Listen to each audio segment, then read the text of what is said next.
अस्सलाम वालेकुम welcome to बिस्मिल्लाह समियल्स। इनकी நம்ம பிஸ்மில்லா சமையல்ஸ்ல என்ன ரெசிபி பார்க்க போறோம் அப்படினா ஆயில் இல்லாம நம்ம சிக்கன் கிரேவி பண்ண போறோம். வாங்க எப்படி செய்யறதுன்னு பார்க்கலாம். அதுக்கு முன்னாடி நம்ம சேனல் புதுசா இருந்தா Subscribe பண்ணிக்கங்க. கூடவே பக்கத்துல இருக்க பெல் ஐகானை கிளிக் பண்ணிக்கங்க. அப்பதான் நான் போற ஒவ்வொரு வீடியோ உங்களுக்கு நோட்டிஃபிகேஷன் வரும். இப்போ நம்ம செய்ய ஆரம்பிச்சலாம். நான் வந்து 1/4 கிலோ அளவுக்கு சிக்கன் எடுத்துர்க்கேன். கூடவே அந்த சிக்கனோட ஈரல் இருக்குலையா அதையும் சேர்த்து கொடுத்துருக்காங்க. அதையும் சேர்த்து நம்ம செஞ்சிடலாம். இப்போ இதுக்கு தேவையான மசாலாலாம் என்னன்னு பார்த்தீங்க அப்படினா ஒரு 1/4 ஸ்பூன் வந்து மஞ்சள் தூள் எடுத்துர்க்கேன். தேவையான அளவு உப்பு, 1 ஸ்பூன் வந்து வீட்டு குழம்பு மிளகாய் தூள் இருக்குலையா அது, அதுக்கப்புறம் 1 ஸ்பூன் கரம் மசாலா, தனி மிளகாய் தூள் வந்து ஒரு 1/4 ஸ்பூன் அளவுக்கு இது கூட நம்ம ஆட் பண்ணிடலாம். கூடவே ஒரு 1/2 ஸ்பூன் அளவுக்கு இஞ்சி பூண்டு பேஸ்ட்டு சேர்த்துக்குங்க. சிக்கன் வந்து நல்லா ட்ரை பண்ணி எடுத்துக்கோங்க தண்ணியில், அப்போ தான் அந்த மசாலா வந்து நல்லா ஈக்குவலாக கோட்டிங் ஆகி வரும். அதுக்கப்புறம் ஒரு நார்மல் சைஸ் வந்து வெங்காயம் எடுத்துருக்கேன். வெங்காயத்தை நல்லா பொடியாக கட் பண்ணி சேர்த்துக்குங்க. சிக்கன் மட்டும் இல்லை, பீஃப் கூட பார்த்திங்க அப்படின்னா இதே மெத்தடில் நம்ம செஞ்சோம் அப்படின்னா சூப்பராக வரும். இது நல்லா ஒரு மிக்ஸ் கொடுத்துட்டு கூடவே கொஞ்சமாக கொத்தமல்லி இருந்தால் சேர்த்துக்குங்க. கொத்தமல்லி இல்லை, நான் அதனால் சேர்க்கலை.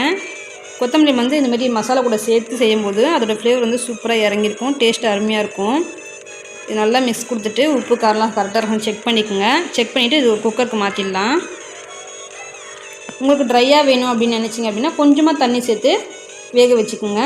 நான் வந்து கொஞ்சம் கிரேவியாக பண்ண போகிறேன் அப்படின்னால கொஞ்சம் எக்ஸ்ட்ராவாக தண்ணி சேர்த்துக்கிறேன். ஒரு 1/2 டம்ளர் அளவுக்கு தண்ணி சேர்த்துக்கிறேன்.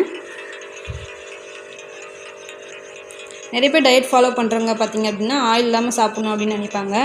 அந்த டைமில் நான்வெஜ் சாப்பிட முடியாதுன்னு சொல்லி ஃபீல் பண்ணும்போது நம்ம இந்தமாரி ஆயில் இல்லாமல் குக்கரில் இந்தமாரி நம்ம செஞ்சு கொடுக்கலாம். ரொம்ப டேஸ்டியாக இருக்கும். இது வேகட்டும். ஒரு 2-3 விசில் கொடுத்தீங்க அப்படின்னா கரெக்டான அது பக்கமாக வரும். அதுக்கப்புறம் பார்த்திங்க இது என்ன காட்டுறேன்னு பார்த்தீங்கன்னா புல்கா ரெடி பண்ணுறேன்.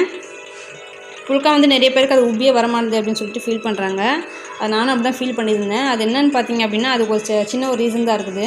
நம்ம நார்மலாக பூரிக்கு மாவு போட்டு மேலே திரட்டுவோம் இல்லையா, அதே மாதிரி திரட்டும் போது நம்மளோட கை வந்து ஈரமாக ஏதாவது ஒன்று கொஞ்சமாக லைட்டாக அதில் ஒட்டினாலும் அது என்ன ஆகும்னா ஈரம் பட்டு ஓட்டையாயிட்டு அதோடய காற்றெல்லாம் வெளியே வந்துடும். அதனால தான் வந்து உப்பி வரமாட்டேங்குது. அதனால் நாங்கள் பார்த்திங்க அப்படின்னா நம்ம செய்யும் போது நம்மளோட கை வந்து ஈரம் இல்லாமல் நம்ம செஞ்சு எடுக்கணும். அப்போ தான் உப்பி சூப்பராக வரும். இந்த ஒரு மெத்தட் நீங்கள் ஃபாலோ பண்ணிக்கோங்க. நம்ம டெய்லியுமே இதுமாரி செய்கிறதா இருந்தோம் அப்படின்னா டயட் ஃபாலோ பண்ணுறாங்க இதுமாரி செய்கிறதா இருந்தீங்க அப்படின்னா டெய்லியும் வந்து நம்ம கேஸ் ஸ்டவ்வில் டேரெக்டாக வச்சு சாப்பிட்றது உடம்புக்கு நல்லது கிடையாது. அதனால் நம்ம நார்மலாக தவாலே நல்லா உப்பி வர மாரி நம்ம ரெடி பண்ணிக்கலாம். பாருங்கள், நான் தவாலே தான் வச்சுருக்கேன். எவ்வளோ சூப்பராக உப்பி வரும் பாருங்கள். எதுவுமே இல்லைங்க, நம்ம சப்பாத்திக்கு நார்மலாக மாவு எப்படி பரட்டுவோமோ அதேமாதிரி நல்லா பிசைஞ்சு எடுத்துக்கலாம். நம்ம எந்தளவுக்கு சாஃப்டாக பிசைகிறோமோ அந்தளவுக்கு வந்து சூப்பராக உப்பி வரும். வேறு எந்த ஒரு ஐட்டம் நம்ம இதில் எக்ஸ்ட்ராவாக சேர்க்க போகிறது கிடையாது.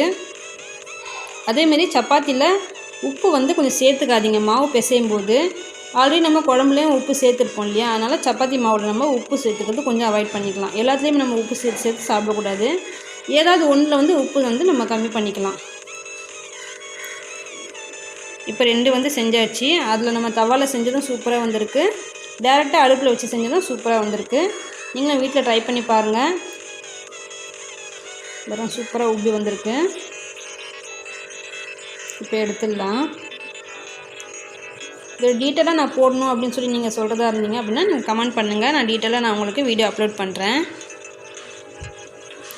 இப்போது ஒரு 3 விசில் கொடுத்துருந்தேன், கரெக்டாக வெந்திருந்துச்சு. அதுக்கப்புறம் மீடியம் ஃப்ளேம்லேயே வச்சிங்க அப்படின்னா கொஞ்சம் ட்ரையாக வேணும் அப்படின்னா ட்ரையாக ரெடி ஆகிட்டு வரும். கிரேவியாக வேணும் அப்படின்னா நீங்கள் அப்படியே இறக்கிடலாம்.